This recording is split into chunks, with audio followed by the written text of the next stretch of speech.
The first show of the new year, starting it off with Grey Haven, Burn a Miracle. Saw many different lists of the best albums of 2025. I even put mine out there on our socials, also on our YouTube, KBear101RMG. I talked with the one, the only Metal Burb, who is a reactor on YouTube. He's also a streamer. He's a podcaster, super awesome dude. He followed me on Instagram yesterday, which I was pleasantly surprised to see. Shout out to the one, the only Metal Burb. I talked with him about my favorite albums of last year. I can now say last year because it is now 2026.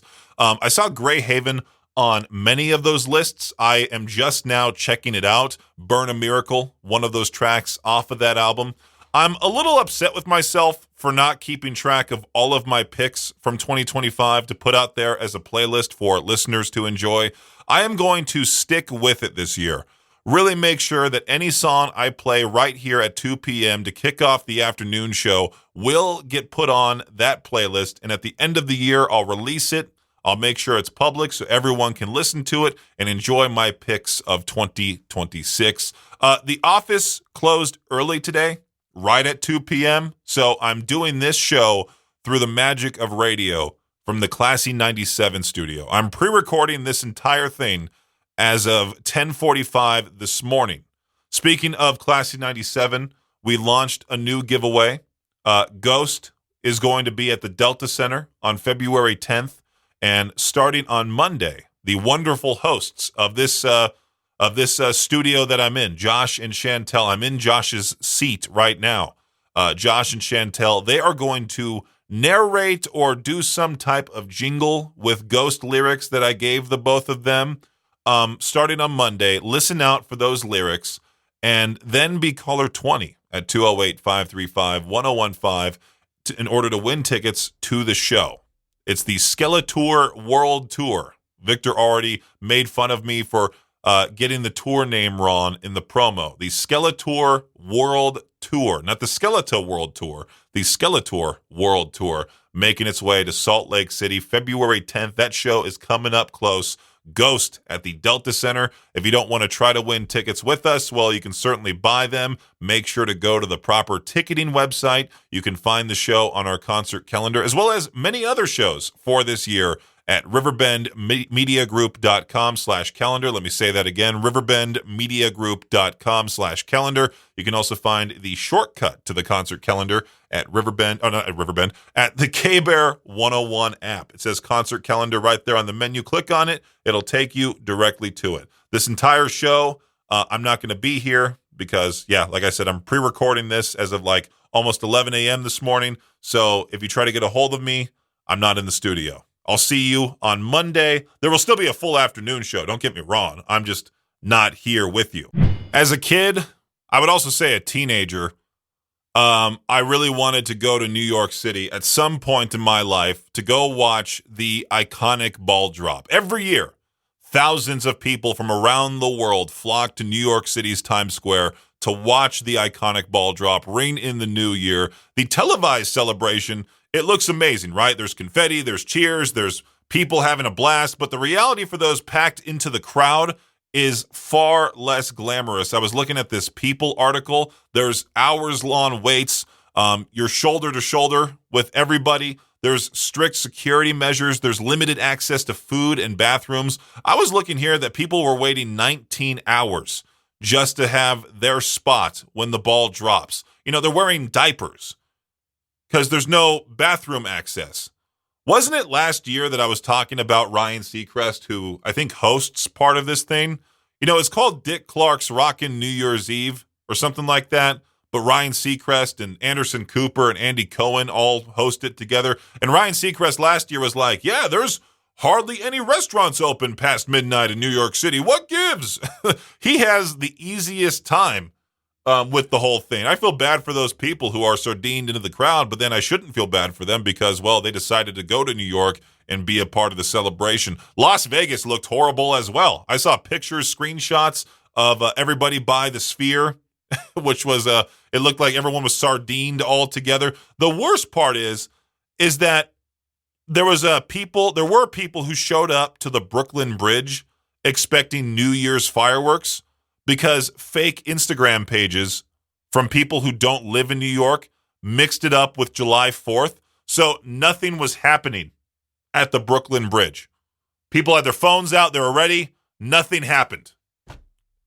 And there was this whole thing online about how you should always double check before visiting places while traveling. So there's that. At least I got to celebrate New Year's by being with my girlfriend at my own apartment. I was on Discord with all of my friends. She was scrapbooking. We're both having a great time. Right as it hit 11:59, I'm like, hey, you know what? Let's go to my patio, stand outside in the cold for a minute and take a selfie right as it hits midnight. That's what we did. We got some lottery scratchers. We scratched those off. We spent $5 on lottery scratchers. We won $6. So we won a whole $1. What a way to kick off 2026. Let's continue this show here with Pierce the Veil, So Far, So Fake. In case you were unaware, the U.S. government keeps a running tally of emergency room visits involving foreign objects. Buried inside that data is a category that never fails to astonish. Items removed from people's butts. Yeah, that's a real thing. The Consumer Product Safety Commission maintains the National Electronic Injury Surveillance System, a massive anonymous database that tracks why Americans show up to the ER. That includes cases where someone arrives sheepish, uncomfortable, very aware that gravity is not a valid explanation. Every year, doctors log what they find. Every year, the list gets longer. So yeah, there's a list here of some of the worst items found in people's butts, according to the U.S. government. A full shampoo bottle listed twice, once blamed on boredom. A baseball documented with the explanation. I can't even go further into this, I don't think, right? This is too much of a Jade Pucker alert break. A corn cob holder, a wine stopper, a turkey baster. If you want the full article, if you want the full list, Vice.com put out the entire thing. Go look at it there. Now, see, this is why you should not believe everything you see online. I was on Instagram mindlessly scrolling reels a couple days ago when I saw this one where the prop boulder of the Indiana Jones epic stunt spectacular, the prop boulder that weighs about 400 pounds, it was knocked to the ground. It fell off the track. It's a giant prop boulder. After it moved off its track, it started rolling towards the audience members. So a heroic worker stopped the boulder before it reached the spectators. The reason why I say you should not believe everything you see on the internet is because this reel said it happened at Universal Studios. But this AP article here says it happened at Disney World in Florida, which makes sense. It was at Disney's Hollywood Studios Park at Disney World. One of the workers just purposely put himself in the way. Imagine getting hit by a 400-pound boulder, and it was bouncing with a whole lot of momentum towards the spectators. Now, Disney on Wednesday would not disclose the worker's injuries, citing privacy reasons. But I'm assuming that this worker is probably going to get all of his medical bills paid off, probably get some type of great bonus, a huge thank you from one of the executives at Disney. I'm hoping they give him some type of bonus. That would be terrible. Gets his face smashed in, a few broken ribs, a broken leg maybe. I mean, this is a 400-pound giant boulder made out of rubber bouncing off of you at a pretty crazy speed. One of the attraction's scheduled shows was also canceled the day after the accident. Or not even the day after the accident. I think it was right after the accident they canceled the show. Could you imagine? They try to keep that private. People are trying to find out why the show was canceled. They can't openly say, yeah, one of our workers was hit by a prop boulder, so we had to cancel the show. Oh, okay, thanks. I wish places like Disney and other big companies would be more truthful in that sense. Like they would say that to you, like, hey, yeah, somebody was hit by a boulder, we got to cancel the show. That would cause someone to be like, oh, okay, yeah, that's a good reason to cancel the entire thing.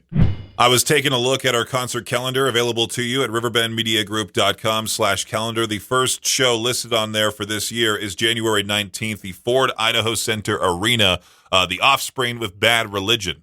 one of many shows listed for the new year on our concert calendar. Make sure to go check that out. Buy your tickets for any show coming our way this year. I feel like 2026 is going to be stacked, not only with great new music, but also a whole lot of shows. I mean, March, April, and May look beyond packed. I have this first world problem where I want to go see Slaughter to Prevail, Whitechapel, and Attila one night in Salt Lake City, and then the next night there's Lamb of God, Kublai Khan, Sangui Sugabog, and Fit for an Autopsy, which would make for a heavy 2 days, and I don't think I could last that long at two different shows. When I go to heavy shows and there's 4 bands on the lineup, by the time the third band comes on, I'm like, okay, that's enough of this. I'm tired of standing here hearing, the whole time.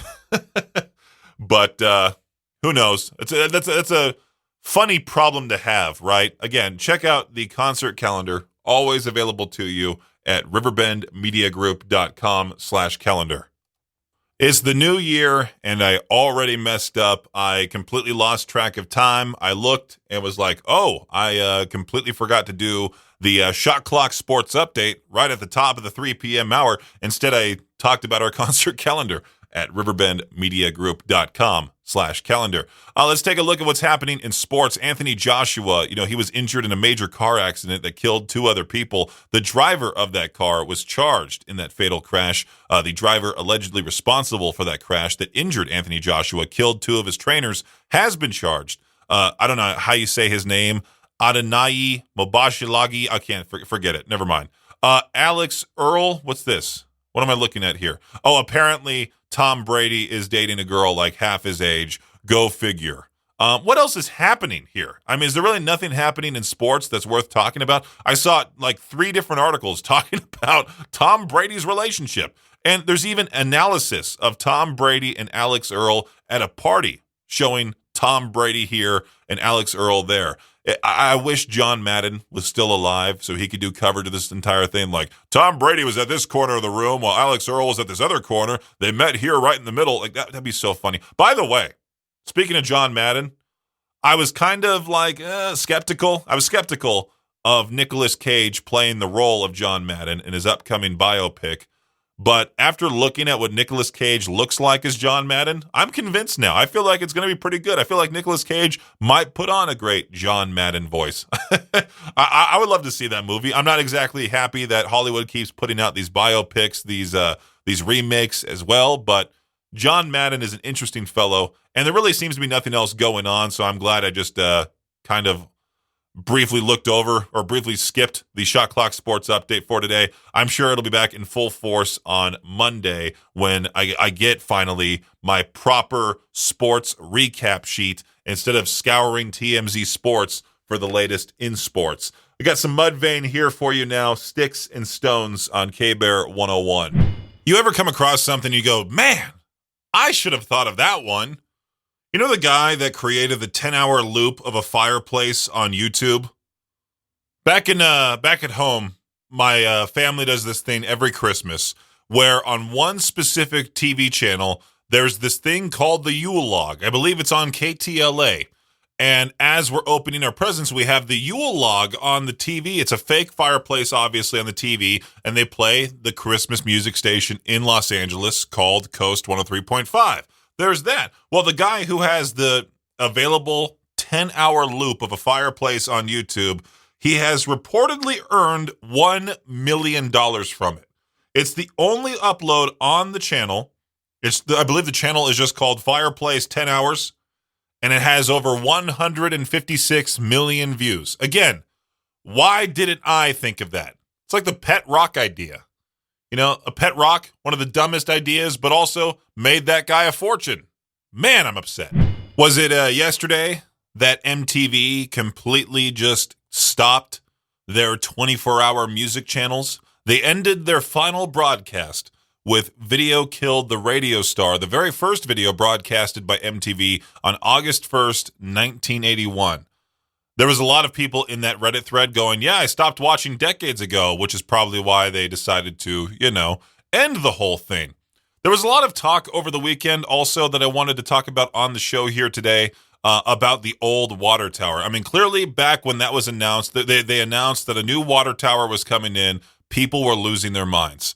And now, since the city of Idaho Falls said officially on Monday that the demolition of the Idaho Falls water tower will happen, tons of people have been posting how much they're going to miss the water tower in Idaho Falls, how they so badly want it to stay, how they're going to try to handcuff themselves to the old water tower so they don't tear it down. There were so many people having arguments about a stinking water tower on Facebook that it was overall just ridiculous. I mean, I get it. It's an old water tower, but it is also an historic landmark. I mean, when I think of Idaho Falls, I think of the falls with the water tower in the background, also the temple right there in the downtown area.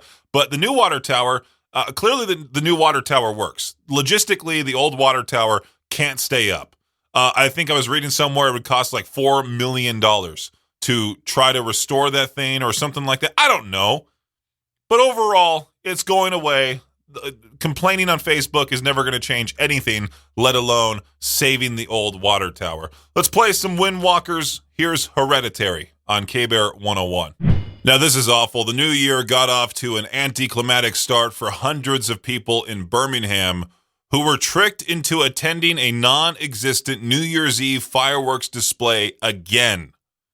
Yeah, it happened last year. Crowds gathered in the city's Centenary Square. Is that how you say it? Centenary?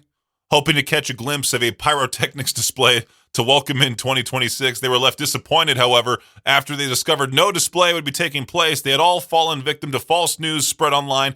Again, a similar incident happened last year when thousands of people gathered into the city center after claims online promised a just spectacular display with food vendors, performances, all of that stuff. It goes back to that phrase, fool me once, shame on you, fool me twice, shame on me. We talked about that earlier on in the show about how people were tricked by these fake Instagram accounts by people who don't even live in New York saying, hey, make sure to go to the Brooklyn Bridge on New Year's Eve because they'll have an awesome fireworks display. Nothing happened. Gotta check your information. You gotta check what's real, what's fake, all right? You gotta fact check, as Victor would put it. You gotta fact check, especially if you're going on vacation. You gotta make sure you get every minute detail correct. I was reading here about this California man. He says he has reached his breaking point after months of failed attempts to remove a massive bear living beneath his home. I think this bear weighs in at about 550 pounds. It's occupying his crawl space. Kenneth Johnson, he's the man. He's now threatening legal action against the California Department of Fish and Wildlife, claiming negligence and emotional distress after the state allegedly stopped intervening in the situation involving the bear. He's like, please get rid of it. And they're like, no, we kind of gave up. We don't know how to. It's been going on for quite some time. It's a tagged bear. He says they've dealt with it before. They chose not to euthanize it, and now it's back. And it's just going to keep on going back to that crawl space. I mean, you might as well claim it as your own now, right? Try feeding it, put a collar around it. I mean, heck, that would be the best security system. Forget having the whole ADT set up. Forget having alarms. You just have a bear living beneath your house, and you don't even, warn others. You don't have the beware of bear sign. You just let that thing sit there. Somebody tries to break in. Next thing they hear is some loud bear growl, and the bear comes from outside the crawl space. And bears can move fast. The bear can take care of any intruder. There you go. We got to give it a good name, too. I don't know what to name this bear. You have to... What would be a funny name? I was thinking Teddy. That's a stupid, dumb, unoriginal name. I need to think of something here. Forget it. Let's just move on. Peach's Pit Party will continue here in just a few. Again, this is one of those things where you wonder what exactly they were going to do with the product. You hear people steal dumb things all the time. 40,000 oysters, lobster as well, worth $400,000, and a cache of crab meat. All were stolen in separate incidences within weeks of each other in New England. The first seafood vanished back in late November. Authorities suspect someone stole 14 cages full of oysters from an aquaculture site. Many of the oysters were full-grown, ready for sale. Together with the cages were worth $20,000. Lobster that was destined for Costco got stolen. And then what was the other thing on there? The crab meat. Yeah. What were you going to do? You're going to sell it? Where are you going to try to just steal the inventory so you can start up your food truck, your seafood food truck? I wonder how many different lobster food trucks there are in Maine. There has to be a good amount, right? There was a lobster food truck, actually one of those lobster food trucks that came to Idaho Falls one time, and they charged me like $30 for 3 tacos the size of like $half pieces. It was such a ripoff. It was those 3 tacos plus fries with some lobster meat on top. But yeah, it was a crazy expensive dinner. I was kicking myself for even buying it. I saw it advertised on Facebook as an event. Like this lobster truck was coming to the area right by the grocery outlet. I showed up, was the only person there, and now I know why, because they probably saw the menu prices and were just like, yeah, no thanks. We'll go somewhere else and get a much cheaper dinner for like a quarter of the price. You've heard me talk about this many times on the air, how people think radio DJs just sit here and talk between the songs and that's literally it. Well, no, there's tons of other stuff that we do behind the scenes that would melt people's minds, really. What's a job that sounds cool but is actually a nightmare? I see some of the comments here. The top one says chef. Being a chef's a tough work, a tough job. A passion job until you're working 14-hour shifts, weekends, holidays, your body is wrecked. You're running around the kitchen, sweating your butt off. You're wearing that stupid hat. You know, a baker also on this list. The second one on this list. People get into it because they love baking. Then you find out that your shift starts at 2 a.m. or earlier. One way to kill your love for baking is to have to do it for 40 hours a week and make the exact same things over and over and over again. Flight attendant. It's cool that you can fly from one country to the other, but in reality, you have no personal life when you work in this job. What's it called? My girlfriend's brother-in-law, he's a doctor, and I was just recently talking with him about annoying questions that I get asked. I can't imagine what he gets asked on a regular basis. You know, people that just go up to him and be like, hey, does this look normal to you? And they show they show him some crazy thing wrong with their body. It's like, he doesn't want to see that. I think when you're a doctor, though, you have to, like, you know, you are there to help people, give people care, that sort of thing. But come on, you don't just run up to a random doctor and be like, hey, what is it? How does this look fine to you? You like lift up your pant leg, or you pull down your pants even worse. What's a job that sounds cool but is actually a nightmare? Travel sounds glamorous until this is just another flight attendant. Another flight attendant comment here. Veterinarian, you think it's all cute and cuddly, but instead it's just extremely mad owners, sick, dying creatures all day long. I can't imagine the stuff you'd see as a veterinarian. How many pets, it was going like to the whole doctor thing again. How many pets and people you see just, you know, die? Oh, I'm now glad that I'm a radio DJ. I'm glad that I went through this thread. I would much rather worry about tedious stuff here than have to deal with anything as terrible as that. You've heard me talk about this before. If you've listened to the show, 9 Inch Nails is going to be at the Delta Center March 13th. Victor was talking about his first world problems trying to see all these different shows, and I was thinking about it. I'm having this big inner debate whether I should go see Nothing More with Catch Your Breath that same night at the Union Event Center. But still, like, 9 Inch Nails is one of those once-in-a-lifetime shows. You know, they're towards the end of their career. How old is Trent Reznor now? He has to be like the same age as my parents. Trent Reznor. 60 years old, May 17th, 1965. Literally the same age as my parents. Now, if I don't see them now, I won't be able to see them, I don't think, again for a short while, right? I don't think so. But Nothing More, they're relatively young. I feel like I could wait even more to see those guys. It's a dumb first world problem. I know.